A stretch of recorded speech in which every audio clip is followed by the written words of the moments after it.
जमलेल्या माझ्या तमाम हिंदू बांधवांनो, भगिनींनो आणि मातांनो,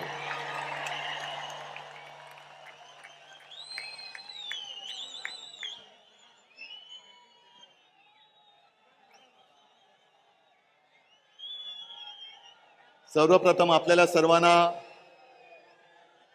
दसऱ्याच्या शुभेच्छा देतोय। आज शस्त्रपूजन आणि सरस्वती पूजन करत असतो आपण।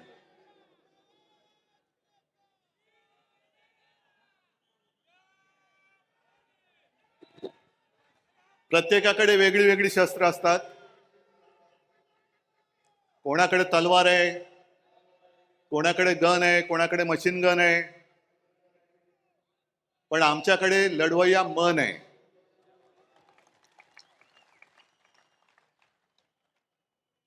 आणि गेल्या अनेक वर्षाच्या परंपरेप्रमाणे आज ठाकरे कुटुंबियांनी सुद्धा जी शस्त्रपूजा केली, त्या पूजेमध्ये बाकी शस्त्र तर आहेत, पण विशेष म्हणजे शिवसेना प्रमुखांचा कुंचला, ज्यांनी फटकारे मारले आणि आपल्या मनगटामध्ये एक चेतना पेटवली, तेच आपलं शस्त्र, त्याची पहिली पूजा केली। आणि नंतर मी आता तुमच्या सगळ्यांची पूजा करतोय, कारण तुम्ही सुद्धा माझी शस्त्र आहात। ही लढाई काही साधी सोपी नाहीये। एका बाजूला सगळे बलाढ्य अब्दाली सारखी माणसं, केंद्राची सत्ता, शासकीय यंत्रणा, म्हणजे तेव्हा जशा स्वाऱ्या यायच्या आणि गावाच्या गावं नेस्तनाबूत करायची, तसं यांनी सुद्धा एक मनसुबा आखला की आता उद्धव ठाकरे आणि शिवसेनेला नेस्तनाबूत करा। पण त्यांना कल्पना नाही की नुसती शिवसेना नाहीये, तर ही वागणूक आहे जी मला बाळासाहेबांनी दिलेली आहे।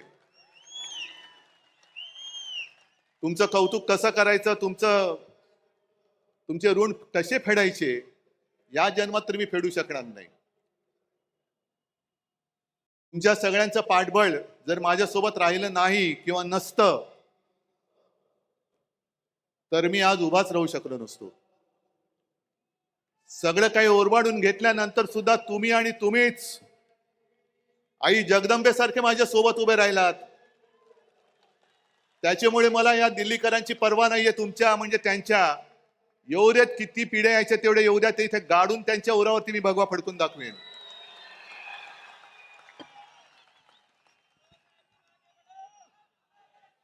मजल दर मजल करत चाललेलो आहोत। 56 वर्ष, 57 वर्ष, मी तर म्हणेन दरवर्षी शिवसेनेला नवीन अंकुर फुटतायत। आणि आज हे भगवे जे आहेत, हे भगवे मशाली झालेले आहेत त्यांच्या। इथला प्रत्येक शिवसैनिक आजपासून शिवसेना प्रमुखांची, बाळासाहेबांची मशाल बनवून या भ्रष्टाचारी सरकारला चूड लालवाशिवाय राहणार नाही। संजय राऊतजी, आपण जे बोललात की टाटांबद्दल सांगितलं की उद्योगपती गेल्यानंतर हळहळ वाटणं हे फार हल्ली दुर्मिळ झाले। याचं कारण असं आहे की टाटांसारखे उद्योगपती हे अशी विरळे असतात।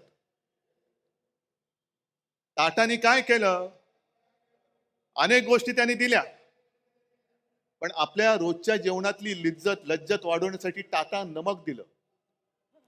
आणि आत्ताचे जे उद्योगपती आहेत ते अख्खं मिठागर गिळतायत। म्हणून टाटा गेल्याची ह्याचं वाईट वाटतंय, आणि मिठागर गिळणारे जात का नाहीत याचं सुद्धा वाईट वाटतंय। जे जायला पाहिजे ते जात नाहीत, आणि जे जाऊ नयेत अशी लोक जात आहेत। पण एक गोष्ट मला आवर्जून सांगायला पाहिजे, टाटा साहेबांची आठवण मुद्दामून सांगतो, कारण शिवसेना प्रमुख आपल्यातून गेल्यानंतर तसे गेलेले नाही, तिकडे प्रत्येकाच्या हृदयात शिवसेना प्रमुख आहेतच। पण टाटा साहेब घरी आले होते आमच्या कुटुंबियांची भेट घ्यायला। बराच वेळ बसले, गप्पा मारल्या, आणि निघताना मला सांगितलं की उद्धव, एक लक्षात ठेव, तुला आणि मला खूप मोठी परंपरा आणि वारसा लाभलेला आहे. तुला जसा शिवसेना प्रमुखांचा वारसा लाभलाय तसा मला JRD टाटांचा लाभलेला आहे. आणि JRD नंतर जेव्हा मी काम सांभाळायला सुरुवात केली त्याने माझ्यावरती हा संपूर्ण कारभार सोपवला. मी कामकाजाला सुरुवात केल्यानंतर बरेच दिवस असं व्हायचं की कोणताही निर्णय घेताना माझ्या मनात यायचं की आज JRD असते तर काय केलं असतं, आणि म्हणे मी निर्णयच घेऊ शकत नव्हतो. आणि अचानक माझ्या लक्षात आलं की अनेक वर्ष JRDने मला काम करताना बघितले, माझी शैली बघितली, माझी पद्धत बघितली, आणि त्यांचा जेव्हा पूर्ण विश्वास माझ्यावरती बसला की माझा वारसा हा रतनच पुढे घेऊन जाऊ शकेल, तेव्हा त्यांनी माझ्या खांद्यावरती धुरा ठेवली. आणि तसंच तुझं आहे.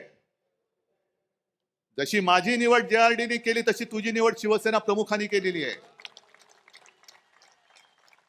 शिवसेना प्रमुखांनी तुला बघितलेलं आहे. कठीण काळात तू काय करतोस, कसा लढतोस, तुझे निर्णय तू कसे घेतोस, हे बघितल्यानंतर जेव्हा त्यांना खात्री पटली की हा माझा वारसा पुढे समर्थपणाने घेऊन जाऊ शकेल, तेव्हाच त्यांनी तुझी निवड केलेली आहे. म्हणून तुला जे ज्या वेळेला योग्य वाटेल तेच तू कर, हेच शिवसेना प्रमुखांना अभिप्रेत आहे. आणि तेच मी करतोय. मी कुठेही बाळासाहेबांचा विचार सोडलेला नाही. भाजपला लाथ घातली याचं कारण त्यांचं हिंदुत्व आहे, गोमूत्रधारी बुरसटलेले हिंदुत्व आहे, म्हणून मी त्यांना लाथ घातली. आणि आज या परत लोकशाहीच्या युद्धाला सुरू करताना मी तुम्हाला जाहीर प्रश्न विचारतोय, मी घेतलेला निर्णय योग्य आहे का अयोग्य आहे? जे मी त्यांच्याशी लढतोय हे बरोबर आहे का चूक आहे? बरोबर आहे ना? मग जा त्या मिंद्यांना सांगा की तुझा विचार हा बाळासाहेबांचा विचार नाही. आज त्यांनी जी काय एक जाहिरात केलेली आहे, हिंदुत्व आमचा श्वास, मराठी आमचा प्राण, पण पुढच्या 2 ओळी राहिल्या, हिंदुत्व आमचा श्वास, मराठी आमचा प्राण, अदानी आमची जान, आणि आम्ही शेठजींचे श्वान.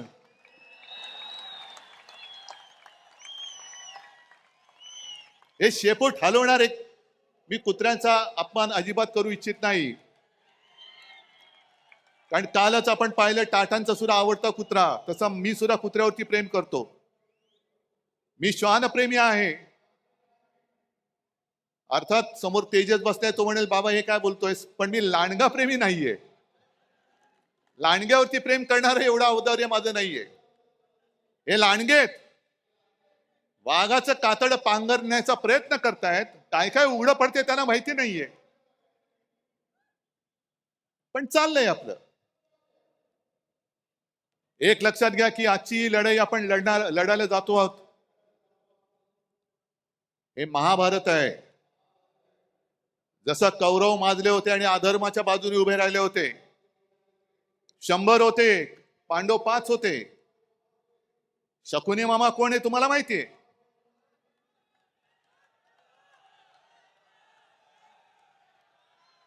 पण कौरवांची जी मस्ती होती की तुम्हाला आम्ही सुईच्या अग्रावर मावेल एवढी सुद्धा जमीन देणार नाही, तीच वृत्ती या भाजपची आहे. या देशात दुसरा कोणताही पक्ष शिल्लक राहता कामा नये, फक्त आणि फक्त भाजप राहिला पाहिजे. मग सुईच्या अग्रावर जमीन जरी मावली नाही तरी सुईची अग्र तुमच्या कुठे टोचेल. आणि आता तलवारी आहेत. तुम्ही आम्हाला संपवायला निघालात, किती मस्ती करणार? ज्यांनी तुम्हाला संकट काळामध्ये साथ दिली, मी काल परवाकडे बोललो की पाप आमचं आहे की महाराष्ट्रामध्ये यांना कोणी विचारत नव्हतं, तेव्हा आम्ही यांना खांद्यावरती घेऊन पूर्ण महाराष्ट्र फिरवला. आज सुद्धा आमची इच्छा आहे की भाजपला आम्हाला राजकारणामध्ये खांदा द्यायचा आहे. ही वृत्ती संपवावीच लागेल. मी आणि फक्त मीच, दुसरं कोणी नाही, हे नाही चालणार. पण महाभारत मी एवढ्यासाठी म्हणालो की जशी परिस्थिती अर्जुनाची झाली होती, अरे मी कोणाशी लढू? माझे सगळे आप्तसोके माझ्या समोर आहेत, शस्त्र घेऊन उभे राहिलेले आहेत. ज्यांना मी घरातलं माझं मानलं, ज्यांना मी मोठं केलं, तीच नालायक माणसं आज माझ्यासमोर माझ्यावरती वार करायला चालून येत आहेत. मी कसा लढू? आणि म्हणून कृष्णाला अर्जुनाला गीता सांगावी लागली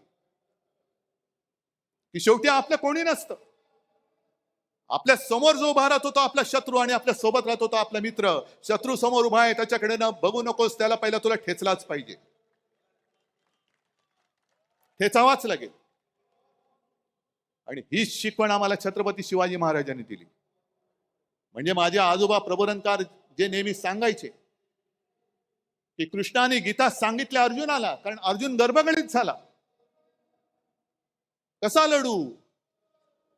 मग तेव्हा कृष्णाला त्याला बळ द्यावं लागलं आणि मग अर्जुन उभा राहिला. कृष्णाने गीता सांगितल्या अर्जुनाला, पण अंमलात आणली ती आमच्या छत्रपती शिवाजी महाराजांनी. महाराजांच्या सुद्धा अंगावरती सगळे आप्तस्वकीय आले होते, आपलीच लोक आली होती, पण महाराजांनी बघितलं नाही हा कोण आहे. जो स्वराज्यावरती चालून येतो तो माझा शत्रू, त्याला त्याचा शिरच्छेद केलाच पाहिजे. तशीच ही लोक ही आज आपल्या अंगावरती चालून येत आहेत. यांना यांचा राजकारणामध्ये शिरच्छेद केलाच पाहिजे, करावाच लागेल. आणि एवढं मोठं दैवत आपलं छत्रपती शिवाजी महाराज, हे भाजप आणि मोदींना वाटतंय हे मतं मिळवणारे मशीन आहे. मशीन नाहीये, ते आमचं दैवत आहे. अरे आपण जय श्रीराम बोलतो, पण पुराणामध्ये प्रभू रामचंद्र होऊन गेले. आज सुद्धा आपण दसरा, श्रीरामाने रावणाचा वध केला म्हणून आपण तो पाळतो. किती त्यांनी राक्षस मारले, किती दैत्य मारले. त्यांच्याबरोबर प्रभू रामचंद्राबरोबर वानर सेना होती, आणि आपण त्यांना देव मानतोच, आम्ही जय श्रीराम बोलतोच. पण मग आमचे छत्रपती शिवाजी महाराज कोण होते? फार पूर्वी नाही, छत्रपती शिवाजी महाराजांनी सुद्धा त्यावेळेला जे आले होते स्वराज्यावरती चालून, त्यांचा वध केला नसता तर आपण आज नसतोच. आपलं काय झालं असतं कोणालाच माहिती नाहीये. मग जसे प्रभू रामचंद्रांनी तेव्हा दैत्य मारले, राक्षस मारले, तसेच माझ्या शिवाजी महाराजांनी सुद्धा दैत्यच मारले, राक्षस मारले. अफजल खान सुद्धा राक्षसच होता. आणि ज्याप्रमाणे भाजप केवळ मतांसाठी छत्रपती शिवाजी महाराजांचा पुतळा उभारला म्हणजे मतं मिळवलीत, पण नालायकांनो तुम्ही पुतळा उभारण्यामध्ये सुद्धा पैसा खाल्लात. 8 महिन्याच्या आत तो पुतळा कोसळून पडतो आणि आम्ही त्याच्याहून मोठा पुतळा बांधू. म्हणजे काय? पुन्हा कॉन्ट्रॅक्टरच्या खिशामध्ये आम्ही पैसे घालू. आम्ही महाराजांचे पुतळे नुसते नाही उभारत, त्याची पूजा करतो. आणि आज मी तुम्हाला वचन देतोय, आपलं सरकार आल्यानंतर प्रत्येक जिल्ह्यामध्ये मी छत्रपती शिवाजी महाराजांचं मंदिर बांधल्याशिवाय राहणार नाही. ते आमचं दैवत आहे. होय, आम्ही आमच्या देवारामध्ये सुद्धा छत्रपती शिवरायाची पूजा करणार. जसं आम्ही जय श्रीराम म्हणतो, तसं आम्ही जय शिवराय सुद्धा त्याच किंवा त्याहून मोठ्या आवाजामध्ये म्हणणार. जय शिवराय, जय शिवराय हा माझ्या महाराष्ट्राचा मंत्र आहे. आणि माझी तर अशी इच्छा आहे, छत्रपती शिवाजी महाराजांनी संपूर्ण देशात पहिला प्रथम आरमार उभं केलं, म्हणून मग ते आयने शिवाजी वगैरे सगळं ते आलं. महाराष्ट्रामध्ये प्रत्येक जिल्ह्यात तर मी मंदिर उभारीनाच, पण आपल्या देशामध्ये सगळ्या राज्यामध्ये छत्रपती शिवाजी महाराजांचं मंदिर उभारलं गेलं पाहिजे. प्रत्येक राज्यामध्ये उभारलं गेलं पाहिजे. आणि मंदिर केवळ मंत्रोच्चारासाठी नाही, तर त्यांच्या आयुष्यातले जे काही प्रसंग आहेत, ज्याला पुरावे आहेत,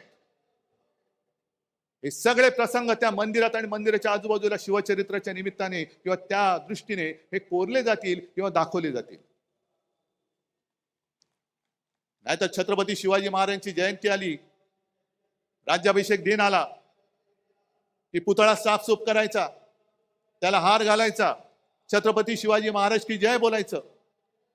एवढ्या पुरतं आमचं दैवत नाही. आमचं दैवत खूप मोठं आहे. दुसरा कोणता असा राजा आहे की 400 वर्ष झाल्यानंतर सुद्धा छत्रपती शिवाजी महाराज की जय बोलल्यानंतर एक वेळ मुर्दा पुन्हा उठून उभा राहू शकतो, एवढी ताकद दुसऱ्या कोणत्या जयघोषामध्ये आहे? मोदीजी, तुम्हाला आणि तुमच्या मिंद्या सरकारला शिवाजी महाराज म्हणजे नुसतं मत मिळवण्याचं यंत्र वाटत असेल तर त्याचं असं यंत्र नाहीये. ते म्हणजे काही ईव्हीएम नाहीये. ईव्हीएम सारखा माझ्या महाराजांचा वापर करू नका. आम्ही आमच्या दैवताचा मान राखणारच. करा, तुम्हाला किती कोणाला टीका करायची ती करा, मला परवा नाही. मी महाराजांना देव मानतो. तुम्ही मानत असाल नसाल बघून घेईल महाराष्ट्र तुम्हाला. जो महाराजांच्या मंदिराला विरोध करेल त्याला माझा महाराष्ट्र, छत्रपती शिवरायाचा महाराष्ट्र बघून घेईल. पण हे आपलं दैवत आपण नाही पूजायचं तर दुसरं कोणी पूजायचं? मोदींची मंदिर बांधणार? आज म्हणे संघाला काहीतरी 100 वर्ष होत आहेत, या वर्षी का पुढच्या वर्षी.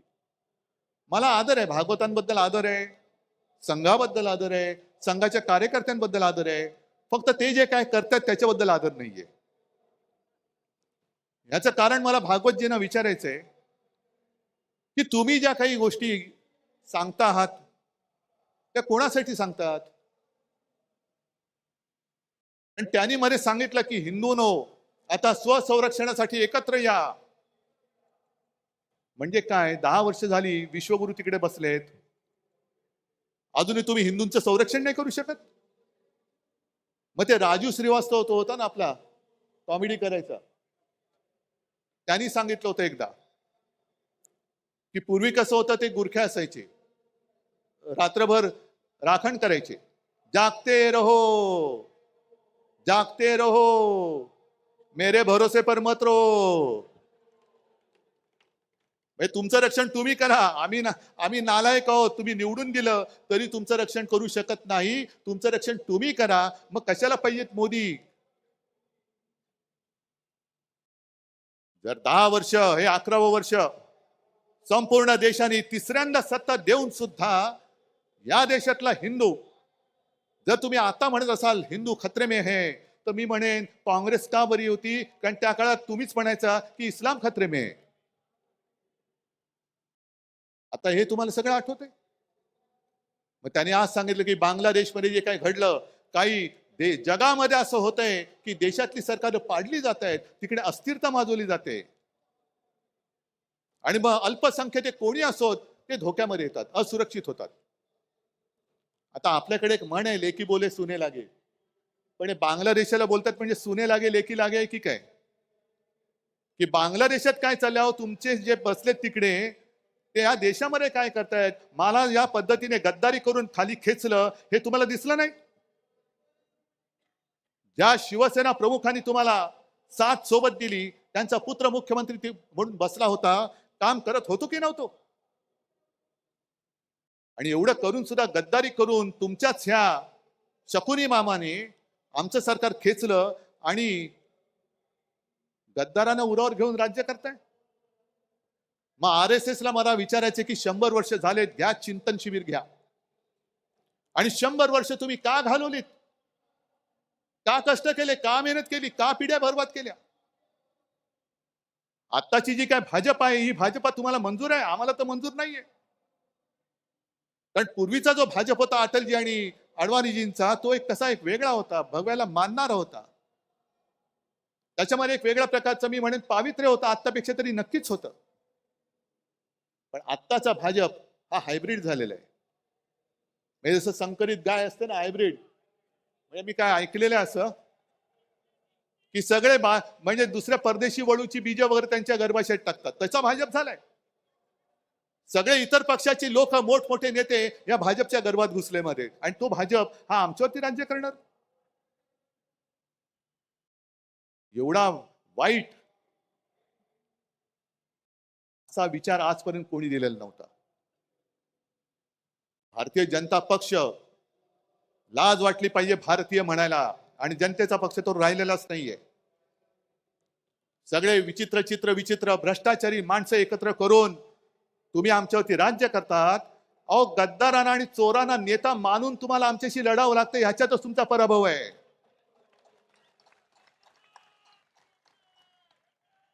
चोरांना डोक्यावर बसवत आहे, गद्दारांना डोक्यावर बसवत आहे, आणि किती खाताय, किती भ्रष्टाचार करताय. बरं, हिंदुत्व हिंदुत्व म्हणजे नेमकं आहे तरी काय? मी हा प्रश्न तुम्हाला प्रत्येक दसरा मेळाव्यामध्ये विचारणार आहे. मरे गाईला राज्यमातेचा दर्जा दिला, चांगली गोष्ट आहे. एक देशी प्रजाती म्हणून गाई वाचवलीच पाहिजे. आपली आपली जी देशी गाय आहे ती एक प्राणी म्हणून, प्रजाती म्हणून ती वाचवलीच पाहिजे. पण मला आता प्रश्न असा पडलाय की गाय ही राज्यमाता झाली असेल, मराठी अभिजात भाषा झाली, मग राज्याची राज्यभाषा कोणती? कारण राज्यमाता गाय. मग गायीचं हंबरणं ही आपली राज्यभाषा होणार का?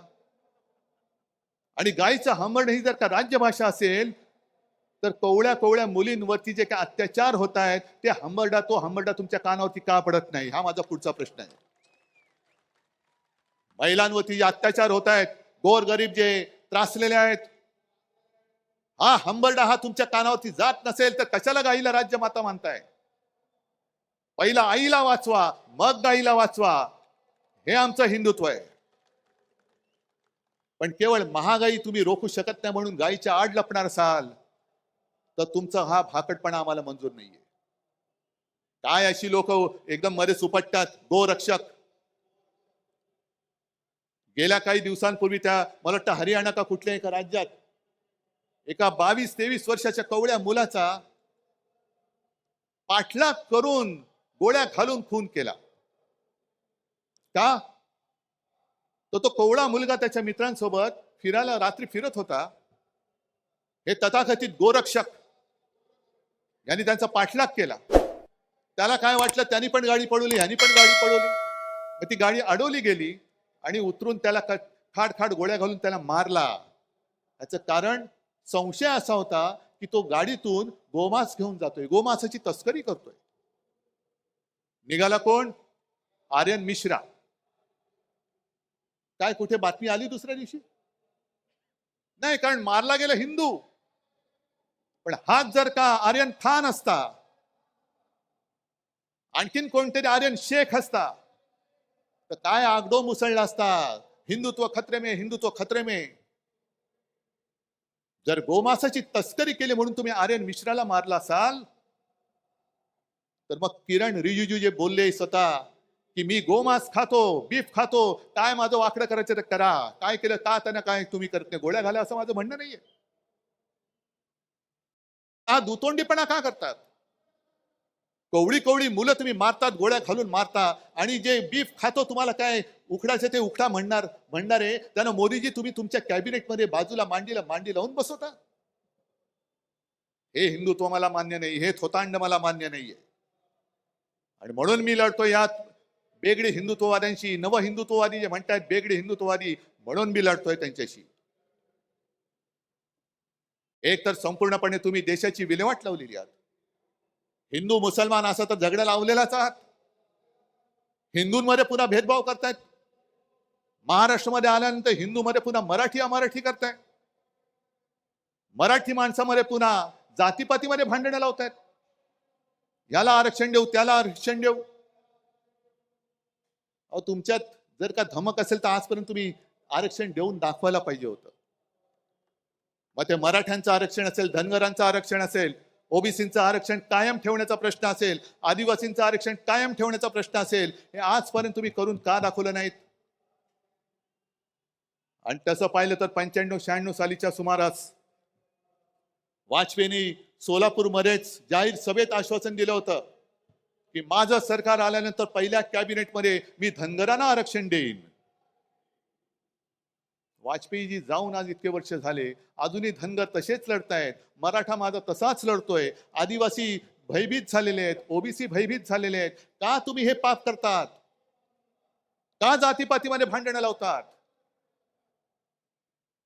आणि हेच ते शिवतीर्थ आहे जिथून शिवसेना प्रमुखांनी सांगितलं होतं, मराठा मराठेतर, ब्राह्मण ब्राह्मणेतर, 96 कोळी 92 कोळी, स्पृश्य अस्पृश्य, घाटी कोकणी, हे सर्व भेदाभेद गाडून मराठी माणसाची भक्कम एकजूट बांधा. की मराठी माणसाची एकजूट बांधली गेली नसती, शिवसेना उभी राहिली नसती आणि हिंदुत्वाचे रखवाले म्हणून जेव्हा भाजपवाले शेपटे घालून बिळात बसले होते, तेव्हा जर काही मराठी माणसाची ताकद हिंदुत्व हिंदू म्हणून उभी राहिली नसती तर मोदीजी तुम्ही आज दिल्लीमध्ये दिसला नसतात. ही माझ्या महाराष्ट्राची मराठी माणसाची ताकद आहे. ज्याला तुम्ही चिरडायला निघालात, काय आम्ही काय गुन्हा काय केला होता आणि काय पाप केलं होतं? आज सुद्धा अमित शहा जे बोलतात, किती माणसं निर्लज्ज असावीत, माणसाने किती निर्लज्ज असावं. एक 2-4 दिवसापूर्वी आले होते आणि त्यांनी सांगितलं की या वेळेला महायुती, पण 2029ला 100% म्हणजे यांची एक्सपायरी डेट आज लिहून ठेवलेली आहे. अहो अमितजी, एक तर पहिलं तुमचा भाजपा सांभाळा. कारण 10-12 दिवसापूर्वी मी नागपूरला गेलो होतो.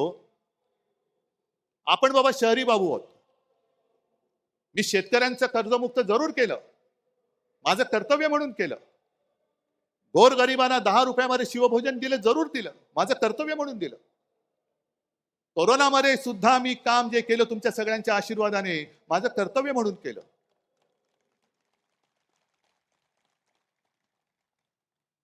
नागपूरला मी गेलो, मी तुम्हाला का म्हटलं की मी शहरी बाबू आहेच, मला शेतीतलं कळत नाही, पण शेतकऱ्याचे अश्रू मला दिसतात जे तुम्हाला दिसत नाहीत. नागपूरमध्ये गेल्यानंतर मला तिथल्या लोकांनी सांगितलं की उद्धवजी हालत फार वाईट आहे. सोयाबीनला भाव नाही, कापसाला भाव नाही, गेल्या वर्षीचा पीक विमा अजून मिळालेला नाहीये, बँका कर्ज देत नाहीयेत आणि त्याच्यामध्ये काय काय वेळेला नैसर्गिक आपत्ती येते. संत्र्यावरती म्हणे तो एक डिंक्या रोग येतो. म्हटलं डिंक्या रोग म्हणजे काय? नाही, तो खोडावरती येतो किडा, खोड किडा, आणि तो खोड पकडून टाकतो. आणि दुसरा गुलाबा आपला कापसावरती येतो, कापसाच्या बोंडावरती येते ती गुलाबी अळी. आता ती अळी जॅकेट घालते की नाही मला माहित नाही, पण तिला गुलाबी बोंड अळी असं म्हणतात. अमित शहाजी, तुमच्या भाजपच्या झाडाला दाढीवाला खोडकिडा लागलाय आणि तुमच्या बोंडावरती गुलाबी जॅकेटवाली अळी पडले, ती बघा.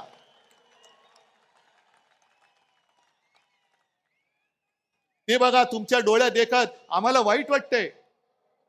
अरे एकेकाळचा आमचा मित्र असा डोळ्या देखत कुरतडला जातोय, पोखरला जातोय, पण यांना त्याचं काही सोयरसुतक नाहीये. सत्ता पाहिजे, सत्ता पाहिजे, सत्ता जिहाद. कोणी चालेल पण सत्ता पाहिजे, याला म्हणतात सत्ता जिहाद. आणि एक एक बातम्या ज्या काही मी वाचतोय, तुम्ही वाचतात.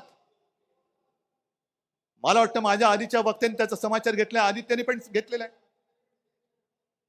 एक तर बातम्या मी वाचतोय, आता खूप आणले, काय काय वाचायचं. हे बघा, 225 कोटींच्या थकीत देण्यांमुळे पालिकेचा मोडला आर्थिक कणा.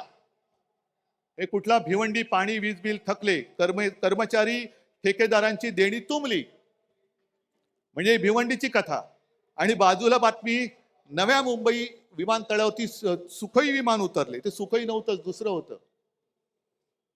म्हणजे हा सगळा जो काही धूळफेकीचा कारभार चाललेला आहे, त्याच्यानंतर हे दुसरं आहे.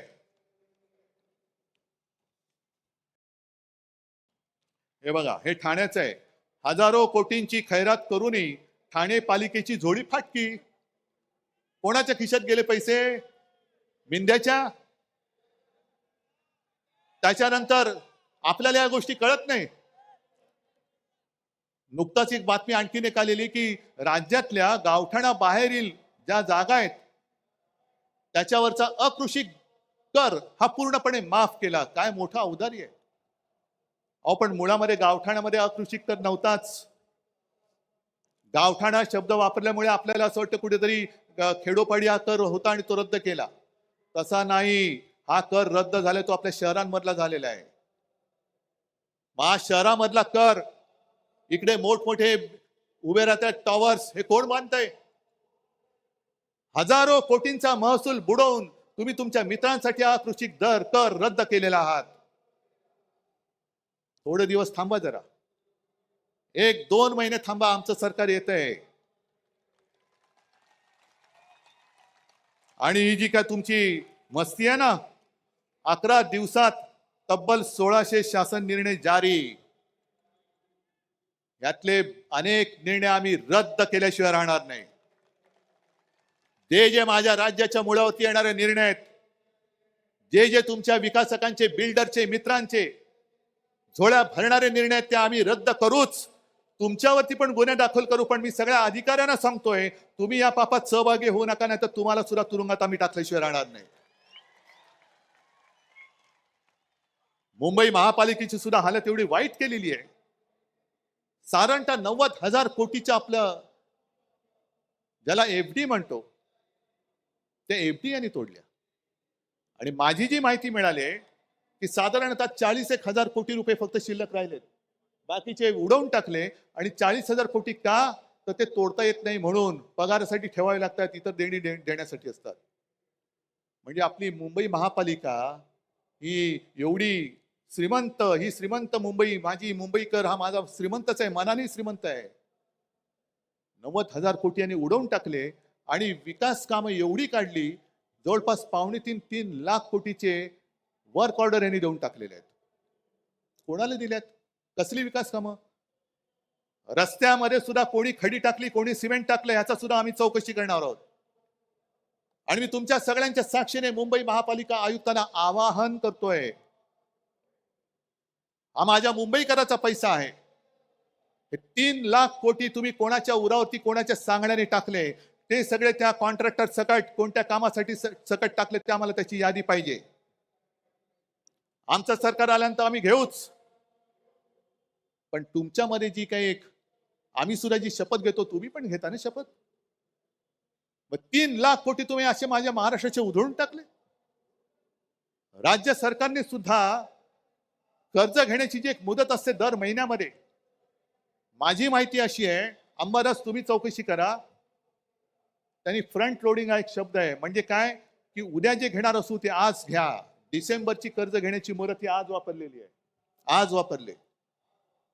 म्हणजे तुम्ही कर्ज काढून फटाके फोडताय आणि माझ्या सर्वसामान्य लोकांना गुंगवून टाकताय की बघ आम्ही दिवाळी साजरी करतोय. अरे पण कर्ज काढलंयस. पूर्वी जसे इतिहासामध्ये असे दाखले आहेत की आपला प्रतिस्पर्धी जिंकतोय म्हटल्यानंतर आता आपण वाचणं शक्य नाही, हार नक्की आहे, तर आपणच आपलं शहर जाळून टाकायचं. विध्वंस म्हणजे शत्रू आलाच, प्रतिपक्ष आलाच. होय, आम्ही तुमचे शत्रू आहोतच. जे महाराष्ट्र लुटतात त्यांचे आम्ही शत्रू आहोतच. तर त्यांच्या हाती काही पडू नये, सगळं खाऊन फस्त करायचं. मग आले की यांचा ठणठण गोपाळ. एकूण जी भयानक परिस्थिती जी मगाशी आदित्यने सांगितली, तुम्हालाही माहिती आहे, धारावीच्या माध्यमातून अख्खी मुंबई लुटतायत. काय नाही दिलंय अदानीला?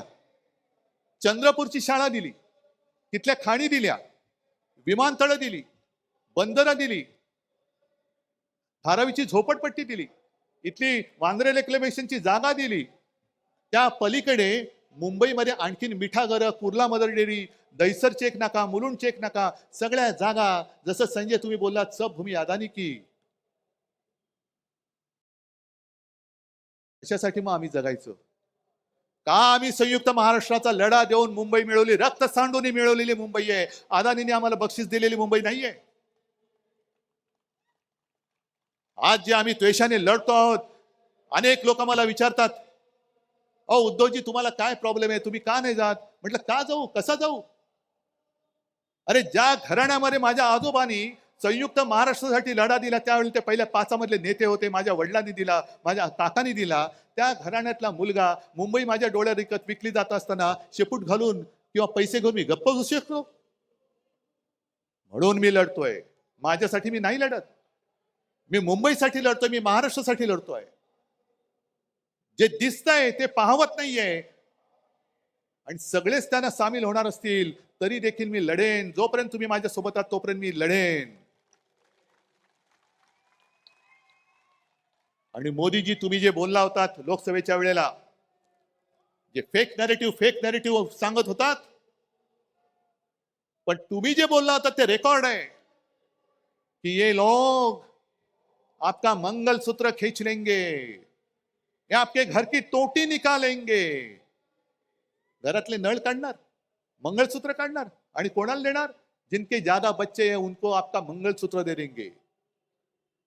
मग मी त्याच भाजपला आणि मिंध्यांना विचारतोय, मग तुम्ही काय संपूर्ण महाराष्ट्र लुटून माझ्या महाराष्ट्रातल्या महिलांचं मंगळसूत्र अदानीला देणार आहात, की अदानीचं मंगळसूत्र माझ्या महाराष्ट्राच्या गळ्यात बांधणार आहात? आम्ही अदानीचं मंगळसूत्र बांधणार नाही. अदानीच्या हातात मी माझ्या माता भगिनीचं मंगळसूत्र अजिबात देणार नाही. अदानी कोणी माझे शत्रू नाहीयेत,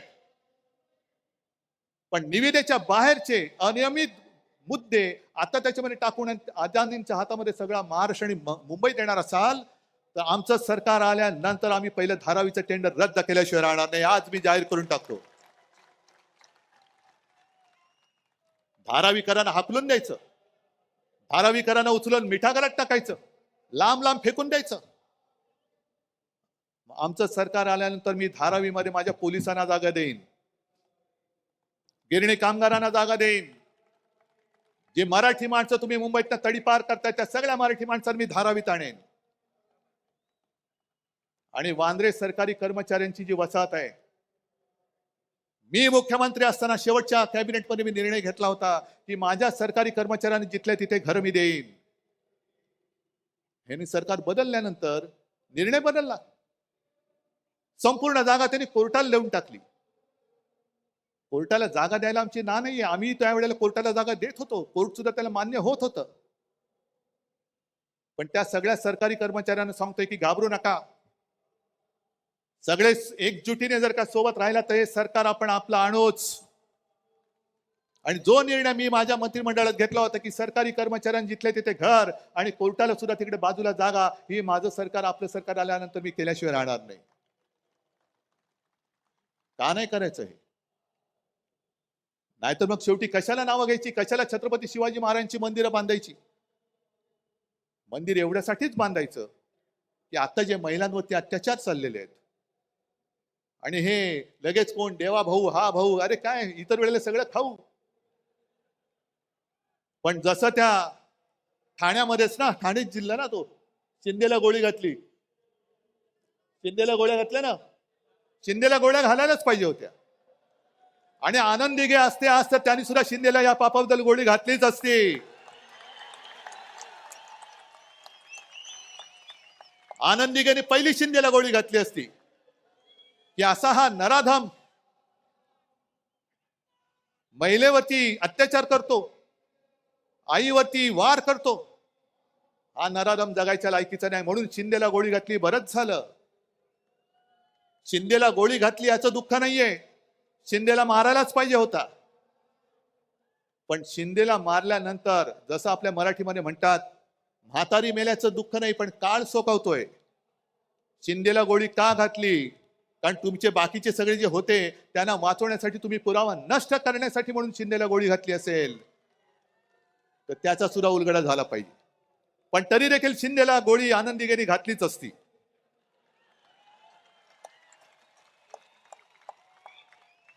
असे हे महिलांवरती अत्याचार करणारे शिंदे जगायच्या लायकीचेच नाहीयेत.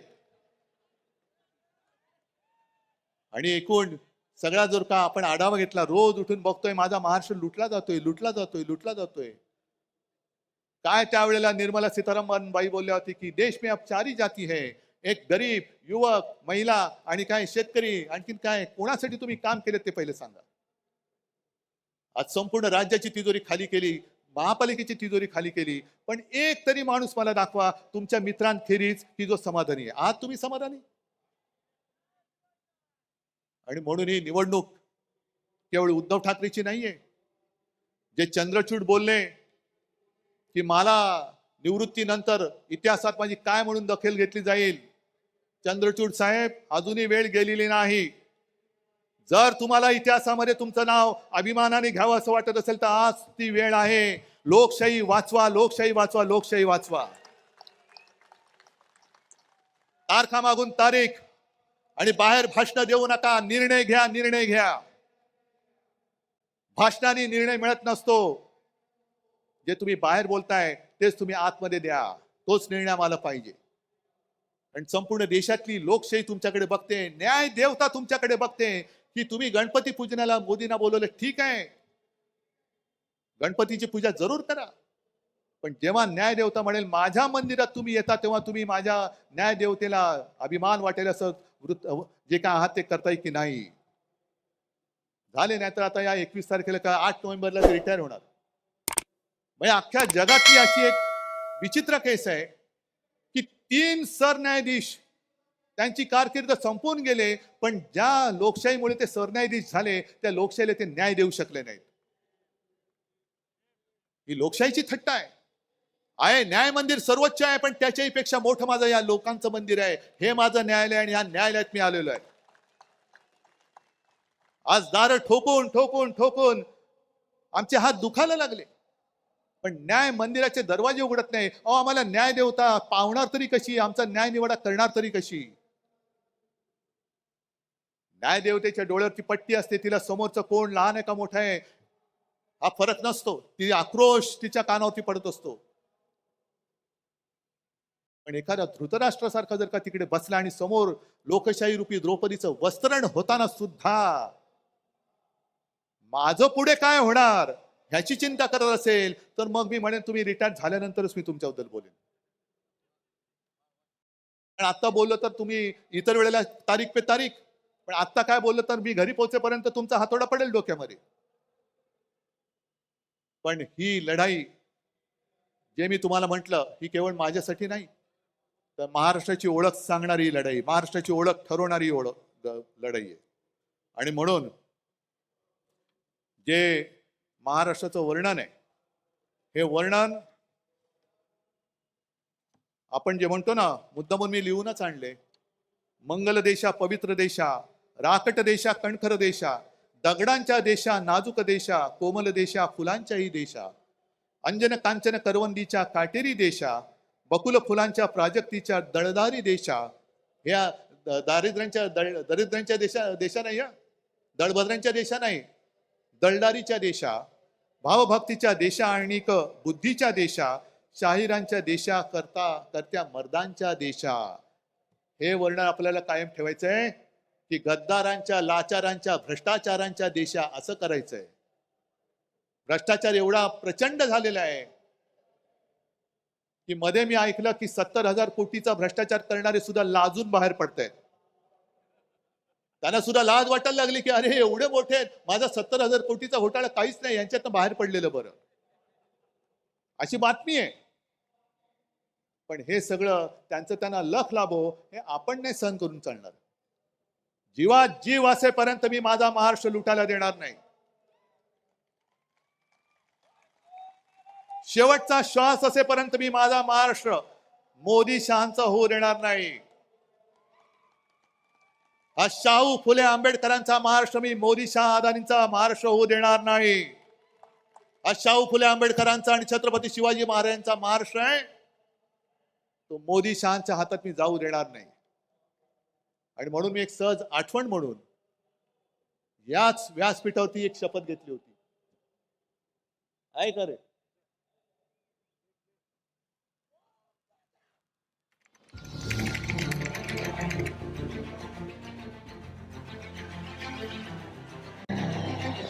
छत्रपती शिवाजी महाराजांना वंदन करून आणि माझ्या आई वडिलांचे स्मरण करून मी उद्धव बाळासाहेब ठाकरे ईश्वर साक्ष शपथ घेतो की कायद्याद्वारे स्थापित झाले आहे अशा भारतीय संविधानाबद्दल मी खरी श्रद्धा व निष्ठा बाळगेन. मी भारताची सार्वभौमता व एकात्मता उन्नत राखीन. मी महाराष्ट्र राज्याचा मुख्यमंत्री म्हणून माझी कामे निष्ठापूर्वक व शुद्ध बुद्धीने पार पाडीन आणि संविधान व कायदा यानुसार सर्व तऱ्हेच्या लोकांना मी निर्भयपणे व निस्पृहपणे तसेच कोणाच्याही विषयी ममत्वभाव किंवा आकस न बाळगता न्याय वागणूक देईन. मी उद्धव बाळासाहेब ठाकरे ईश्वर साक्ष शपथ घेतो की महाराष्ट्र राज्याचा मुख्यमंत्री म्हणून माझ्या विचारार्थ आणली जाईल किंवा मला ज्ञात होईल अशी कोणतीही बाब असा मुख्यमंत्री म्हणून माझी कामे यथायोग्य पार पाडण्यासाठी आवश्यक असेल ते खेरीज करून एरवी मी कोणत्याही व्यक्तीला किंवा व्यक्तींना प्रत्यक्षपणे वा अप्रत्यक्षपणे कळवणार नाही किंवा त्यांच्याकडे उघड करणार नाही.